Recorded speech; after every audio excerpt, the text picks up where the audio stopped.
Les matins de France Culture, 7h-9h, Guillaume Erner. Cette institution, c'est le Conseil d'État retraite, pesticides, éducation. Le Conseil d'État est amené à conseiller le gouvernement sur de nombreux sujets, mais aussi à juger des décisions prises par lui. Quel rôle joue-t-il dans la démocratie? Pour en parler, nous sommes en compagnie du vice-président du Conseil d'État, Bruno Lasserre. Bonjour. Bonjour. Pourquoi vice-président?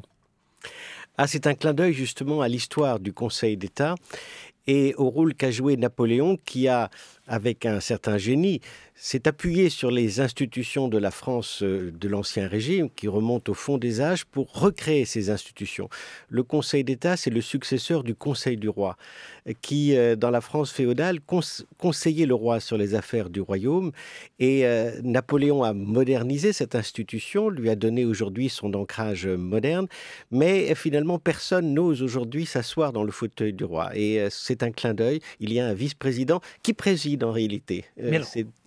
Justement, ce vice-président, autrement dit, vous-même, Bruno Lasserre, l'institution que vous dirigez, elle sert à conseiller le gouvernement. Est-ce qu'elle peut contraindre le gouvernement à faire certaines choses ou à l'empêcher de faire certaines choses ? Elle a essentiellement trois fonctions. La première, c'est de juger les actes de l'administration. Nous avons une fonction juridictionnelle et nos décisions s'imposent à tous, au gouvernement comme aux individus. Nous sommes aussi le conseiller juridique du gouvernement, mais indépendant de lui. Les projets de loi, les grands textes les plus importants sont soumis pour avis au Conseil d'État qui donne un avis en toute indépendance sur le respect du droit par le texte qu'il examine. Et enfin, nous sommes un lieu de diagnostic, de proposition, d'études sur la gouvernance publique, la conduite des politiques publiques. En quelque sorte, nous sommes une ruche un peu bouillonnante qui fabrique à la fois la jurisprudence, qui est associée à la fabrique de la loi, mais est aussi une fabrique des idées pour mieux gouverner, pour mieux conduire les politiques publiques. Quand vous dites que vous donnez un avis consultatif, ça veut dire que le gouvernement peut parfaitement l'ignorer ? Il n'est pas tenu de le suivre, effectivement, mais comme nos avis sont fondés sur le droit, le gouvernement a conscience qu'en ne le suivant pas, il prend un risque. Mais il peut prendre ce risque et nos avis en droit ne s'imposent pas à lui. De facto, quand nous relevons le risque constitutionnel qu'encourrait un projet de loi et que cet avis est public, de facto, notre avis a un fort pouvoir de persuasion. Alors, dans l'actualité, il y a eu un avis du Conseil d'État qui a été particulièrement commenté. C'est celui que vous avez formulé, Bruno Lasserre, sur la réforme des retraites. En quoi le Conseil d'État est-il intéressé, a-t-il matière à donner son avis sur une réforme relative aux retraites? Alors, c'est une réforme très ambitieuse qui passe à la fois par la loi organique et la loi ordinaire, et donc la Constitution, c'est normal, impose que ces deux projets soient soumis pour avis au Conseil d'État. Rien d'exceptionnel là-dedans. C'est une réforme extrêmement ambitieuse que nous avons scrutée dans toutes ses dispositions, et sur le fond, pour l'essentiel, nous n'avons pas émis d'obstacles, nous avons considéré que rien dans la Constitution, ni dans les engagements européens ou internationaux de la France, finalement, ne faisait obstacle à la réforme telle qu'elle nous a été présentée. C'est plus sur la méthode, mais encore une fois, sans rien dire d'extraordinaire ni d'exceptionnel, que nous avons fait quelques remarques liminaires, à la fois sur l'étude d'impact qui doit nécessairement accompagner tout projet de loi et aussi sur les délais qui nous ont été donnés pour examiner ce texte très important et très ambitieux.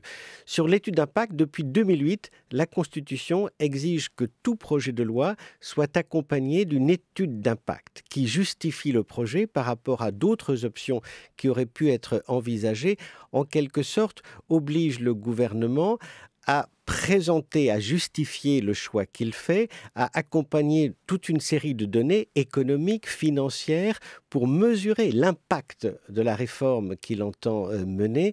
Et c'est sur cette étude d'impact, comme nous le faisons souvent sur d'autres projets de loi, que le gouvernement a estimé qu'elle était insuffisante, qu'elle devait être complétée, notamment sur les projections financières dont nous avions besoin pour savoir si cette réforme était soutenable, pour voir les conséquences sur beaucoup de sujets qui vont être impactés par cette réforme. Enfin, nous avons fait valoir que le délai qui nous avait été donné était très court et que donc nous avions manqué de temps pour examiner en toute sérénité un projet qui mériterait peut-être plus de temps. Bon, mais ne soyez pas modeste, Bruno Lasserre. Le Conseil d'État a joué un rôle important parce que l'on considère que c'est une organisation indépendante, une institution indépendante. Et lorsque vous expliquez que l'étude d'impact est insuffisante, est-ce que vous voulez dire, par exemple, que tout cela a été fait dans la précipitation ? Non, beaucoup de temps a été passé sur la concertation et nous l'avons relevé. C'est une réforme extrêmement ambitieuse, la plus importante depuis 1945, sur un sujet qui est à la fois économiquement très important. La France consacre 14% de son PIB aux retraites, cela n'est pas rien, et qui est en même temps un sujet du quotidien pour les Français. Chacun comprend qu'avec l'espérance de vie qui s'allonge, il faudra travailler plus longtemps et financer le maintien en retraite de plus de monde. Mais en même temps, chacun s'inquiète. Comment cette réforme va changer mes moyens d'existence? À moi, comment va-t-elle s'appliquer? Et donc, pour expliquer ce projet, en mesurer l'impact, on a besoin de simuler l'effet qu'aura cette réforme sur toute une série de parcours individuels. En quelque sorte, il faut une évaluation macroéconomique, mais il faut aussi essayer de voir de manière concrète pour répondre parfois à l'anxiété des Français, eh bien, ce qu'elle va changer pour les Français inscrits dans des parcours de vie très souvent très très différents. Alors, ça veut dire que cette étude d'impact, selon vous, elle était insuffisante, Bruno Lasserre. Qu'est-ce qu'elle ne dévoilait pas suffisamment ou qu'est-ce qu'elle n'envisageait que de manière superficielle ? C'est essentiellement en termes financiers. Nous avons trouvé que les projections financières étaient lacunaires. Nous nous sommes demandé aussi si le recul de l'âge de départ à la retraite n'aurait pas des conséquences sur le taux d'emploi des seniors et d'une certaine manière aussi sur les comptes de l'assurance chômage, sur les minima sociaux. C'est tout ça que nous avons trouvé trop légèrement brossé, pas assez approfondi. Est-ce que finalement vous reprochez aux politiques de faire une réforme politique ? Mais tout est politique et nous ne reprochons évidemment pas aux autorités politiques de faire de la politique. Et notre rôle n'est pas d'entrer dans les choix, dans les arbitrages politiques. Nous les respectons pleinement. Mais, comment vous dire, c'est la Constitution et donc c'est la norme suprême en France qui impose au gouvernement, avant de faire une réforme, de la justifier par rapport à d'autres options et de donner au Parlement le moyen d'évaluer de manière sérieuse, approfondie, objective, sincère, l'effet qu'aura la réforme qui lui est proposée. Et c'est sur ce terrain que nous nous sommes placés. Dès lors que notre norme suprême impose cela, eh bien c'est à nous de rappeler que, voilà, pour cette réforme aussi, le Parlement doit être informé sur tous les enjeux concrets de cette réforme. Et alors, donc, si là, il n'a pas été suffisamment informé, est-ce que cela voudrait dire, Bruno Lasserre, vous qui êtes vice-président du Conseil d'État, que cette réforme des retraites, elle pourrait finalement avoir des effets assez marginaux sur les comptes publics ? Non, c'est pas une question. Non, elle a sûrement un effet important. C'est plus un problème d'information du Parlement et de capacité pour le Parlement de mesurer les effets de la réforme qu'il est appelé à discuter. En quelque sorte, l'étude d'impact, elle répond à une nécessité que toutes les démocraties modernes rencontrent.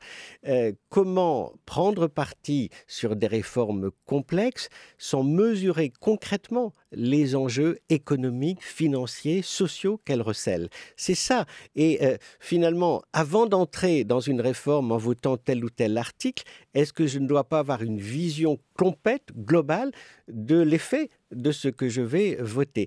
Et c'est cela la vertu de la démocratie, c'est armer le Parlement dans sa discussion pour qu'il ait conscience de tous les effets de ce qu'il va être appelé à voter. Est-ce que ça signifie que le Conseil d'État va formuler des avis, a formulé des avis sur un certain nombre de réformes qui sont des réformes qui pèsent avant tout sur le plan économique? Je ne sais pas, par exemple, la réforme de l'assurance chômage.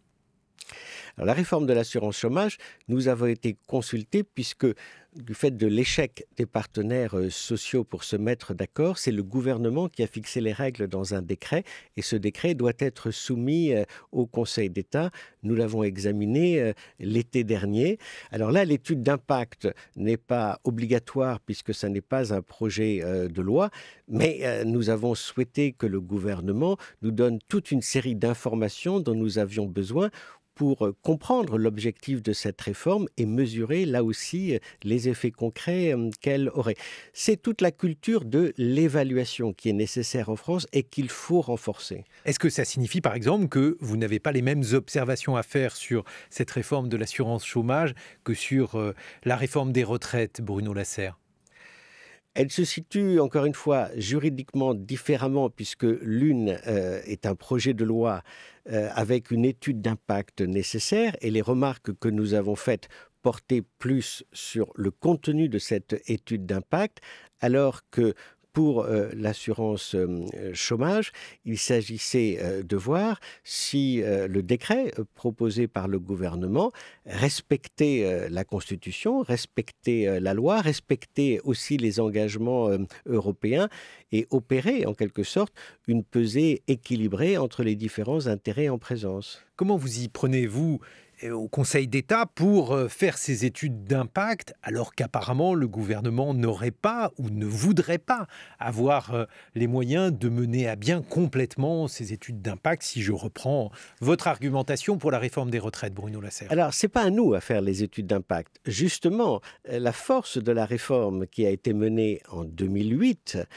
et qui fait maintenant l'objet d'une loi organique adoptée en avril 2009, c'est que c'est au ministre de faire l'étude d'impact.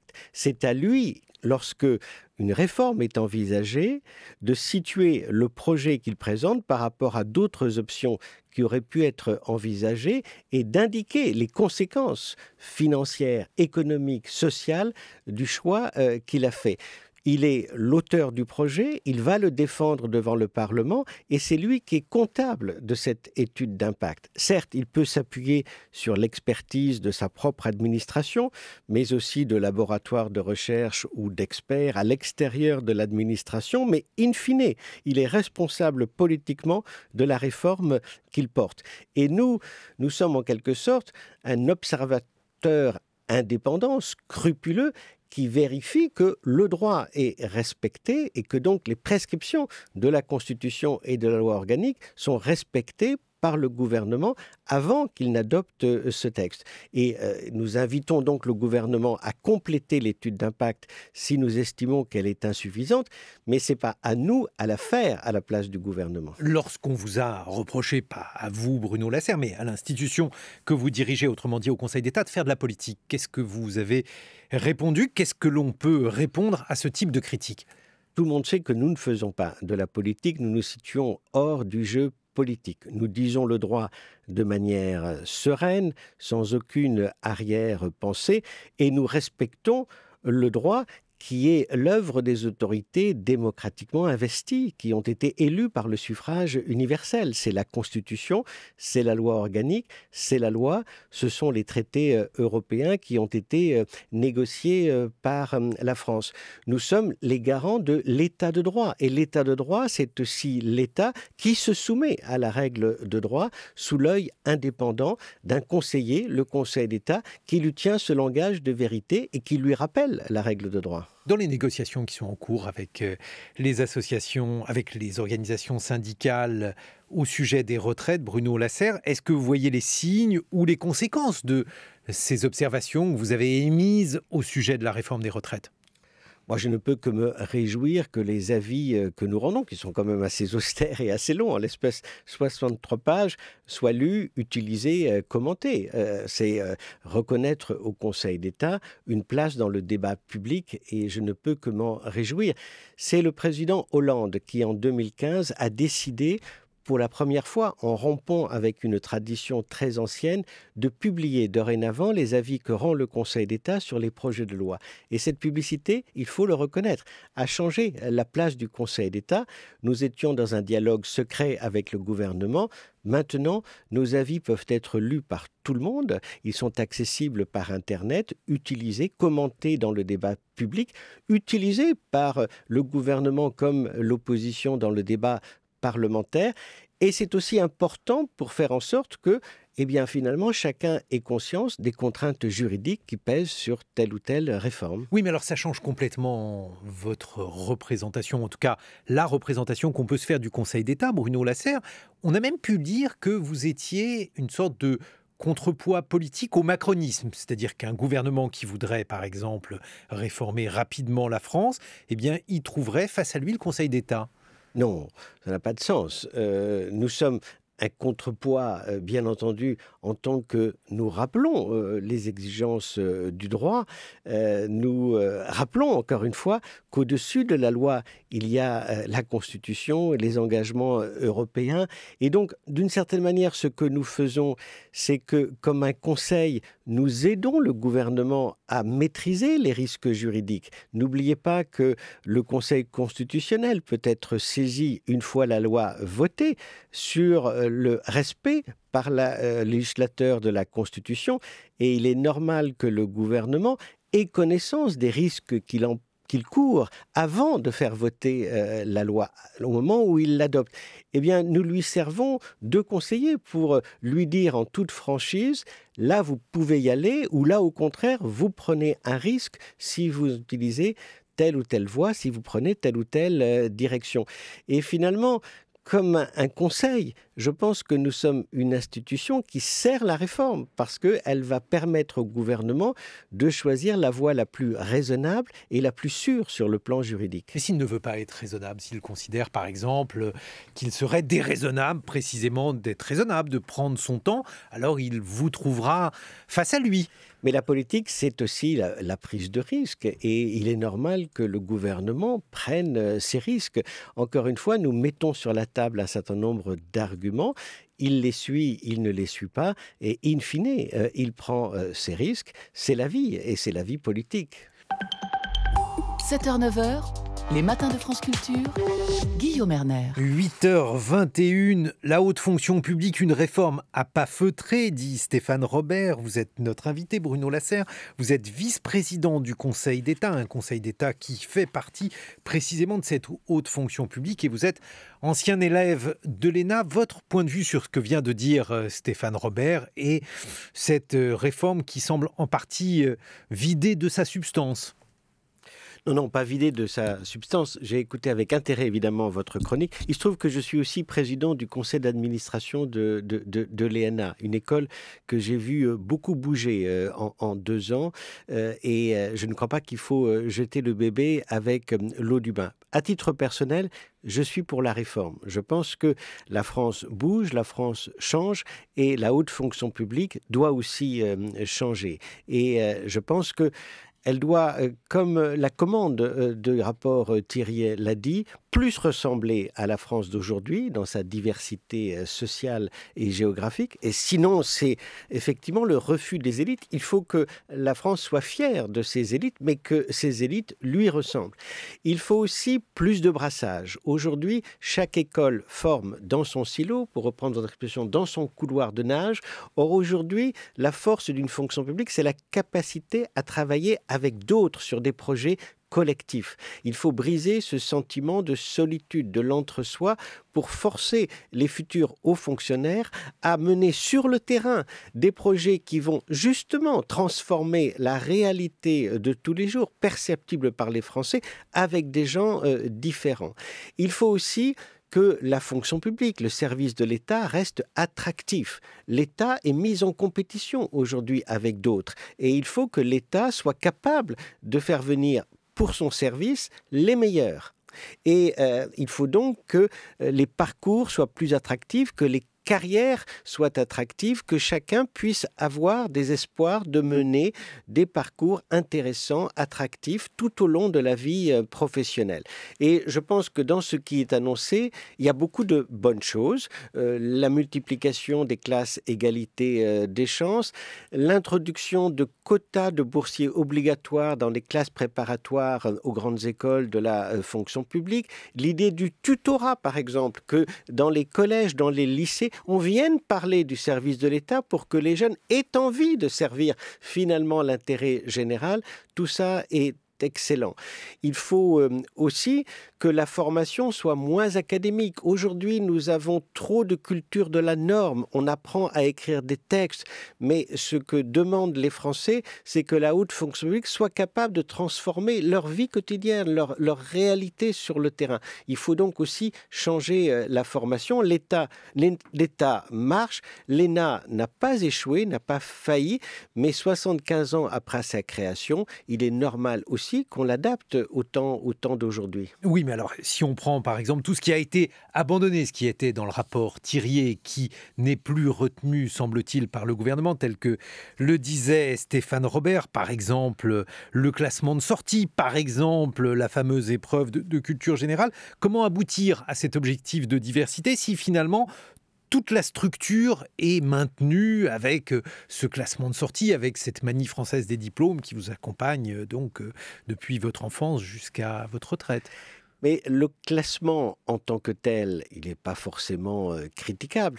L'important, c'est de savoir sur quoi je suis classé et donc sur quelles épreuves je suis classé. Et peut-être peut-on faire le reproche aujourd'hui que les épreuves soient trop académiques.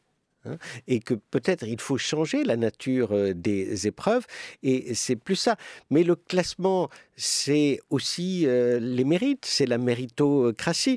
Et beaucoup de ceux qui, justement, sont exclus aujourd'hui de la haute fonction publique parce que ils viennent d'horizons sociaux, etc., qui ont des difficultés, des biais sociologiques qu'ils n'arrivent pas à surmonter, revendiquent eux-mêmes d'être traités comme les autres, ne veulent pas de concours au rabais, avec tout ce que cela suppose de mépris ou de condescendance. C'est toute la difficulté, mais le classement, la méritocratie, la sélection des meilleurs, je ne crois pas que ce soit antidémocratique, pourvu que tout le monde ait les mêmes chances de participer aux épreuves et que les épreuves soient justement bien choisies. Pour moi, il n'y a pas d'opposition entre classement et plus grande diversité sociale et géographique. Bruno Lasserre, comment faire pour que le Conseil d'État, autrement dit l'institution que vous présidez, soit aujourd'hui plus diverse qu'elle n'est ? Moi, j'attends évidemment les arbitrages qui seront rendus sur cette réforme. Là, vous avez fait état des objectifs et du travail qui est demandé aux différents ministres, mais tout cela devrait déboucher sur un projet d'ordonnance qui nous sera soumis, disons, à la veille de l'été. Il y a 3 valeurs que je défends pour le Conseil d'État. La première, c'est la jeunesse. Le Conseil d'État est singulier et je veux dire, est ce qu'il est parce qu'il accueille toutes les générations. Les jeunes, mais aussi des talents venus à différents âges de la vie professionnelle.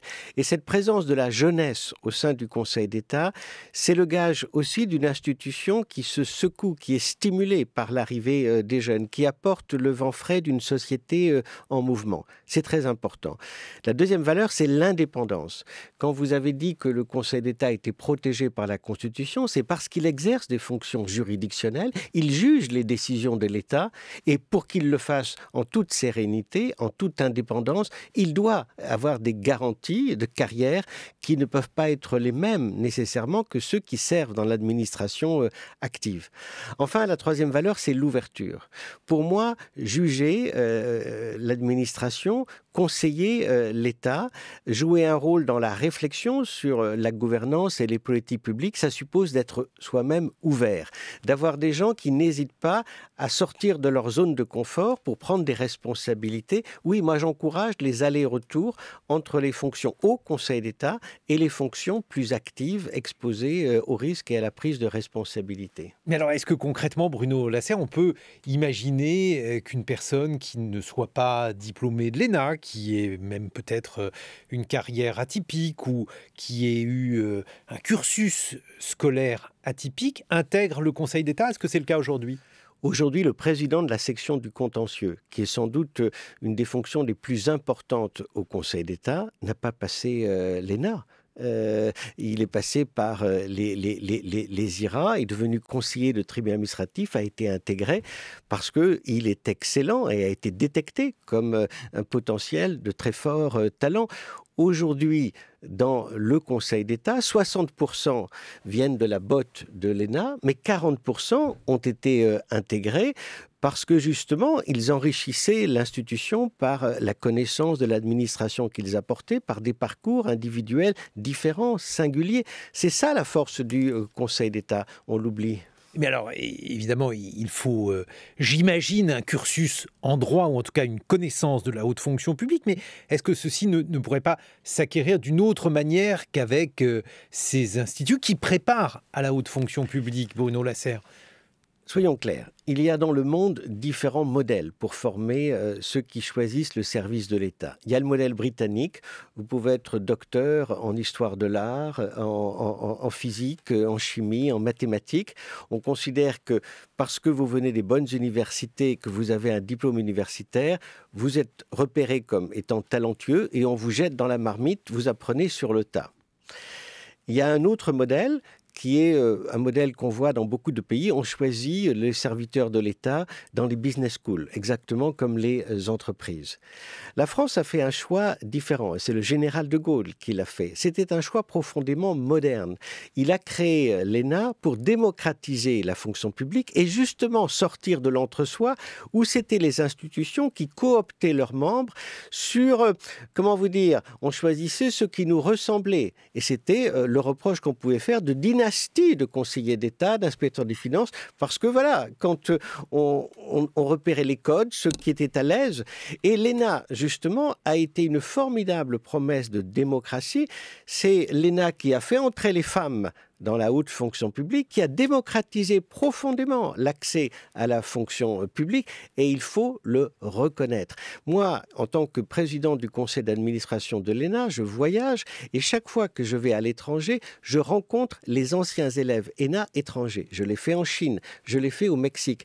Quand les Chinois, les Mexicains me parlent des années qu'ils ont passées à l'ENA, à Paris ou à Strasbourg, ils ont la lumière dans les yeux. Ce sont des années merveilleuses parce qu'ils m'ont dit c'est tellement rare dans nos pays de passer quelques mois, quelques années avec ceux qui ont choisi le même idéal, servir l'État, servir l'intérêt général. Et avoir une école dédiée à cela, pour moi, cela a été une révélation. Stéphane Robert. On voit bien qu'avec les méthodes de recrutement et puis les parcours fléchés, la promesse de démocratisation initiale, la promesse de général de Gaulle et de Michel Debré aujourd'hui n'est pas vraiment remplie.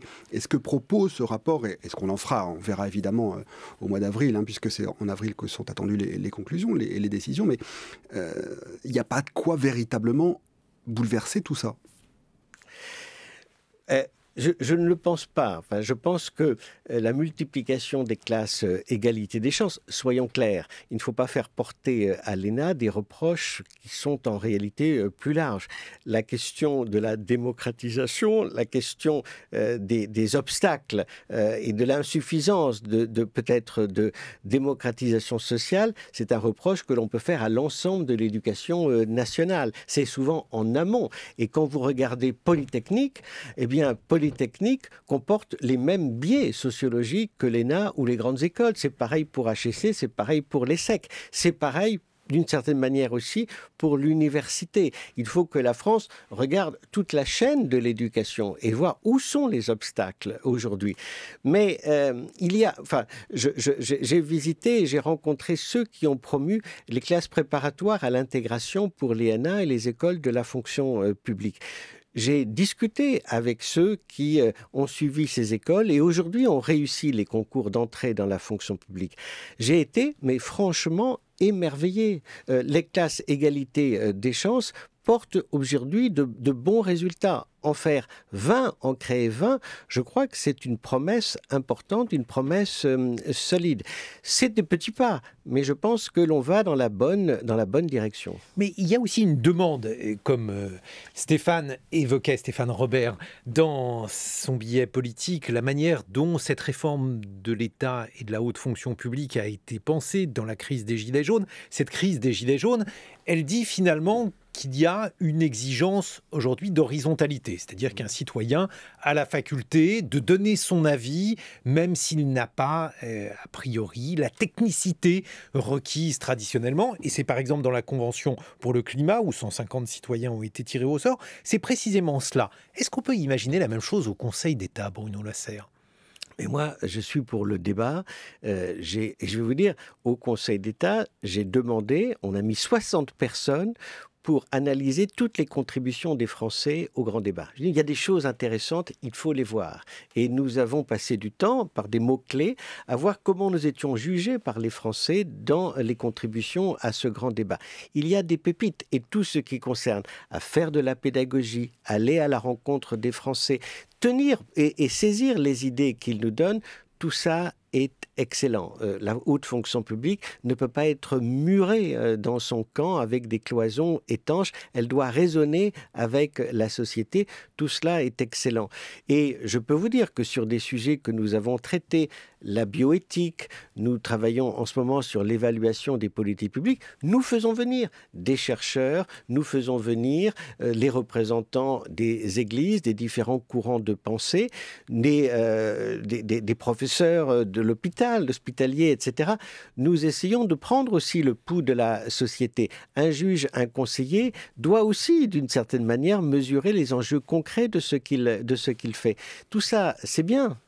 Stéphane Robert. Il y a un exemple très concret de cette forme de déconnexion entre les élites et les classes populaires, c'est la question des 80 km/h, qui est une des raisons qui ont conduit à cette crise des Gilets jaunes. Les 80 km/h, a-t-on dit à plusieurs reprises, cette décision a été prise par des gens qui n'utilisent pas ou très peu la voiture et qui l'appliquent à des gens qui l'utilisent au quotidien au nom du fait qu'on va réduire le nombre de morts sur les routes. C'est louable en soi, mais c'est vécu par ceux en direction de qui s'est appliquée cette mesure comme une pression et une oppression supplémentaire. Et d'un côté comme de l'autre, on ne se rend pas compte des arguments de chacun. On ne vit pas la même chose, donc on ne se rend pas compte de ce pourquoi sont pris la décision et de comment elle est appliquée. Comment on fait pour résoudre cette apparente-là, concrètement, déconnexion ? Il faut aller sur le terrain, à la rencontre des Français. Les ministres le font. Moi, j'essaie de le faire aussi en allant chaque mois visiter les juridictions, rencontrer les magistrats, les agents de greffe, les partenaires de la juridiction administrative. La vraie réponse, oui, c'est qu'il faut sortir de nos bureaux parisiens et aller sur le terrain, oui. Et lorsque vous avez à trancher des questions où vous êtes, vous aussi, béotien, on parlait des pesticides, par exemple. Le Conseil d'État a rendu une décision extrêmement importante, peut-être en rappeler quelques points, Bruno Lasserre, et nous dire comment vous avez pris cette décision. Alors c'est une décision provisoire, c'est-à-dire que depuis 20 ans, le Conseil d'État, mais toute la juridiction administrative, s'est doté de procédures d'urgence qui permettent, je dirais, à des justiciables de demander la suspension immédiate et souvent en quelques jours de décisions avec lesquelles ils ne sont pas d'accord. Et là, c'est un collectif de maires qui a demandé au Conseil d'État de suspendre un décret qui fixait des limites pour l'épandage des pesticides, des limites par rapport aux habitations. Ils estimaient que ces limites n'étaient pas suffisamment grandes.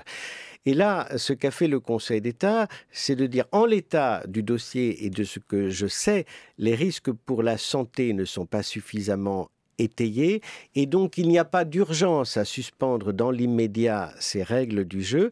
Je vais passer du temps à instruire contradictoirement et de manière approfondie ce sujet, et nous allons juger rapidement la légalité de ce décret. Ça montre la variété des sujets sur lesquels nous intervenons. Dans le contrôle juridictionnel de l'administration, ce sont tous les sujets de la vie quotidienne des Français que nous appréhendons, je dirais, jour après jour. Nous sommes d'une certaine manière le juge aussi de la vie quotidienne des Français et notre devoir, c'est de trouver des solutions aussi aux difficultés quotidiennes que rencontrent les Français. Mais comment pouvez-vous prendre une décision dans le domaine des pesticides alors même qu'il y a une polémique? En tout cas, c'est ce que semble voir le béotien lorsque l'on n'a pas de connaissances particulières dans ce domaine. Comment un juge au Conseil d'État peut trancher un différend de ce type?